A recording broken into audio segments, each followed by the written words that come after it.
In this video I will show you how to change black dress color to red in Photoshop.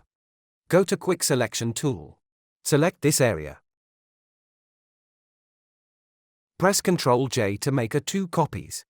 Change the blending option to multiply. Go to Adjustment Layer and Solid Color. Choose this color. Press OK. Alt press Create a clipping mask. Change the blending option to lighten. Go to Adjustment Layer and choose Levels. Click on Adjustment Effect. Follow the process.